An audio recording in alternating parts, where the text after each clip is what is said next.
किसनी में हमारे कार्यकर्ता गए हैं, लेकिन भाइयों बहनों कभी भी समाजवादी पार्टी के लोग एक बार करते हैं और इसलिए अब इसका नाम तो समाजवादी रखना भी मुझे लगता है यह अपने आप में जनता को भ्रम में डालने जैसा है। इन्होंने विकास कराया होगा, अपना किया है, अपने परिवार का किया है, अपने परिवार के बाहर किसी का नहीं किया है।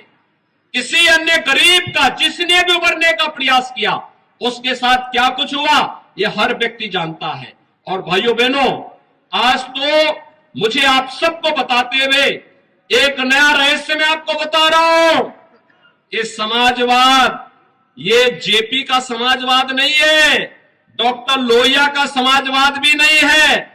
चचा शिवपाल तो डॉक्टर लोहिया के बारे में लिखते हैं लेकिन उनको स्वयं नहीं मालूम होता है कि वे क्या लिख रहे हैं, उनको स्वयं नहीं मालूम है।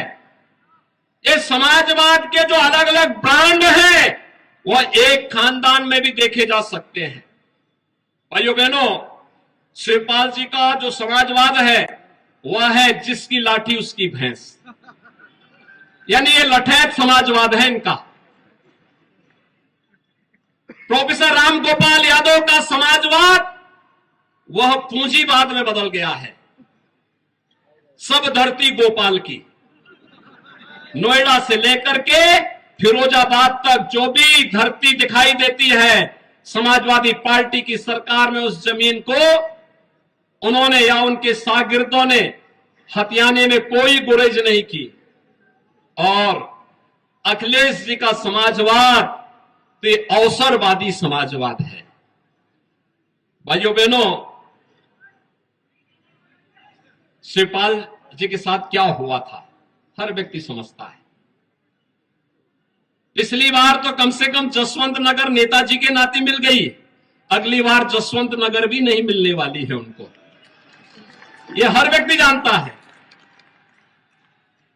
और जब भी समाजवादी पार्टी को चुनाव हारने होते हैं दो काम जरूर कर लेते हैं। एक तो बहाना कर लेते हैं, पहले से ही पृष्ठभूमि बांध लेते हैं कि साहब ईवीएम में गड़बड़ी है। अरे उसी ईवीएम में तो 2012 में आपकी सरकार बनी थी, उसी ईवीएम में इस प्रदेश में कई सांसद आपके जीते थे। कैसे आप आरोप लगाते हैं? कभी इलेक्शन कमीशन को दोषी ठहराने लगते हैं और कभी उसकी पृष्ठभूमि बांध करके अपने कारनामों को नहीं देखेंगे, कुछ ना कुछ बहाना बनाएंगे। तो भाइयों बहनों आज मैं आप सबसे कहना चाहूंगा समाजवादी पार्टी के इस बहकावे में आने की आवश्यकता नहीं। इनके पास जब भी चुनाव हारना होता दो काम करेंगे, एक आरोप प्रत्यारोप और दूसरा बेचारी डिंपल जी को चुनाव लड़ा करके हराने के लिए भेज देते हैं। फिरोजाबाद में भी इन्होंने यही किया था ना, और कन्नौज में भी यही किया था। चुनाव हारना है तो उनको आगे कर देते हैं। इसलिए भाइयों बहनों मैं आप सबसे कहने के लिए आया हूं, एक अवसर है आप सबके सामने।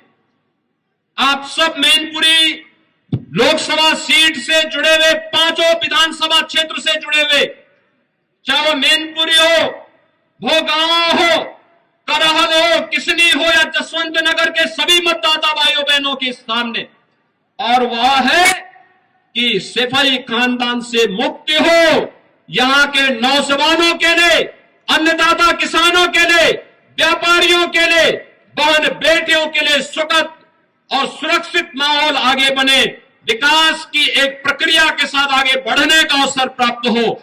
इस देश से भारतीय जनता पार्टी ने जुझारू प्रत्याशी और इसी माटी के सपूत जो आपके बीच आ सकते हैं, बिना संकोच आ सकते हैं, जैसे जयवीर सिंह, जैसे रामनरेश अग्निहोत्री, जैसे प्रोफेसर एसपी सिंह बघेल कार्य कर रहे हैं, ऐसे ही ये लोग भी आपके बीच आकर के जनता जनार्दन की सेवा कर सके।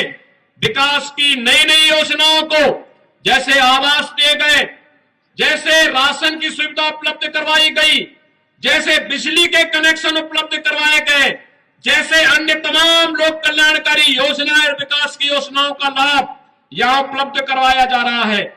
उन योजनाओं को जोड़ने के लिए एक योग्य और जुझारू सांसद आपको चाहिए और इसके लिए श्री रघुराज सिंह साक्य को भारतीय जनता पार्टी ने आपके बीच में उतारा है। भाइयों बहनों, मेरी आप सबसे अपील है, अब मैनपुरी लोकसभा को समाजवाद नहीं, राम राज्य चाहिए। राम राज्य का मतलब जहां पर बिना भेदभाव के शासन की योजना का लाभ हर गरीब, हर नौजवान, हर किसान, हर महिला को, हर बहन बेटी को और समाज के प्रत्येक तबके को प्राप्त हो सके। राम राज्य एक ऐसी व्यवस्था है जो बिना भेदभाव के शासन की योजनाओं को हर तबके तक पहुंचाता है।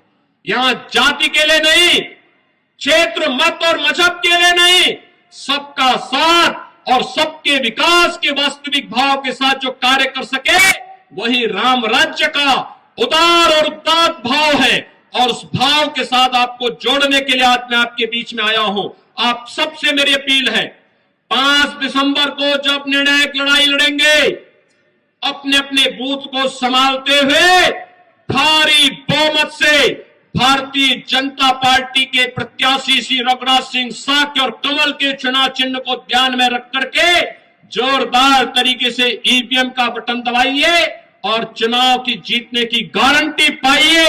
इस विश्वास के साथ आप यहां पर परिवर्तन के साथ जुड़ेंगे। इस विश्वास के साथ मेरी आप सबसे अपील है, 5 दिसंबर को श्री रघुराज सिंह साक्य को भारी बहुमत से विजयी बनाने की अपील करते हुए बाकी डबल इंजन की सरकार विकास के कार्यों के साथ आपके साथ खड़ी होगी।